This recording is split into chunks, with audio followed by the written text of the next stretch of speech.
the video, the VOD layout that you just referred to is all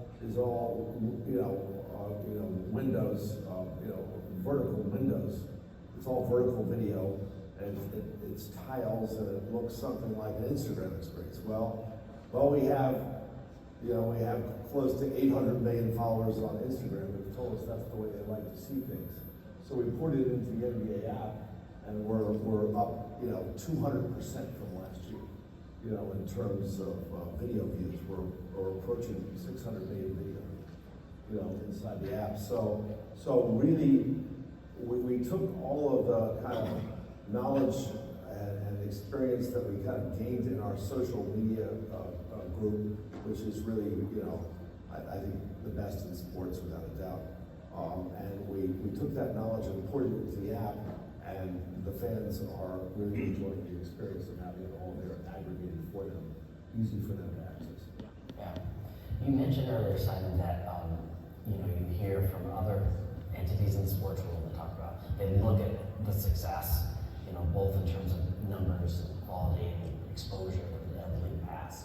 And they ask you, how can we do something similar? What's your response? How does Azure respond to that? So I think, in addition to what you just asked, I think also, Steve, it's amazing that we continue to support 300, 400, 500,000 concurrent users without any impact, right, to the performance and experience that the app is providing. It's amazing, right? We've seen that consistently over the course of the last league season, right, in terms of where we're going. To come back to your innovation question, right, I think we work with them on the Summer League. We think about things ahead of time. If you haven't been to the NBA Tech Summit, it's fantastic, right? It's an amazing group of speakers to talk about things. But it's really amazing to see the number of other leaders across those organizations say, where did this come from, right? And how do we create that? And it's leaders across many of the customers and platforms that we're talking about today, right, or that are here. From an Azure perspective, I think we continue to double down on our research. We invest almost $20 million a year, right, in terms of where we go from a research perspective. Sorry, not per year, but a large amount of dollars, right, in terms of where we want to go. Obviously, we've invested a significant amount of money in AI, right, in terms of where we want to go. It's infusing the customer's outcomes into all the things that we're building, right? Also looking at the fact that I mentioned other things like networking. We want to put more in the cloud, for sure. We'd love more workflows to work there. If you attended the DevCraft Summit recently, right, I think there was a comment about people feeling exhausted about the cloud conversation. I can agree with that a little bit.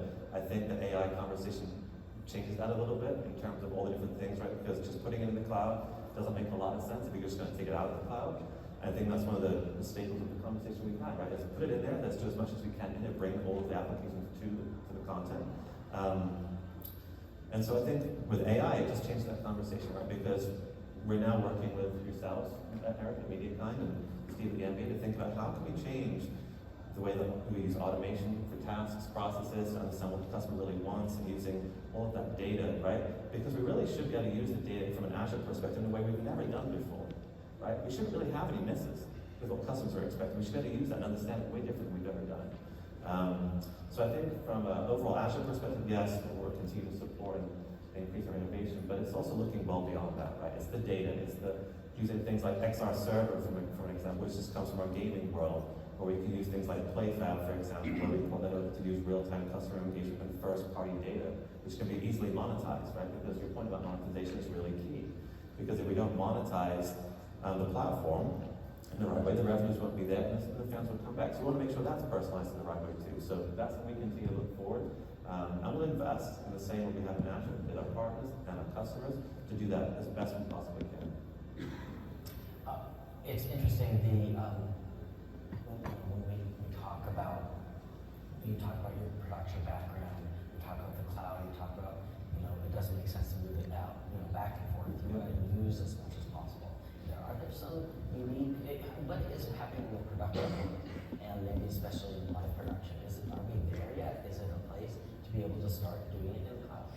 I think so. I mean, we both agree, Steve, right, on that. I think more software-defined workflows, right, enable us to be more nimble, more API-driven technology that enables us to use not just point solutions, but connected solutions that really enable that. MediaKind and other partners, right? That's the ecosystem that we've built. Yes, Steve, would you agree with that? I agree. It's we're doing productions in the cloud mostly related to alternate languages.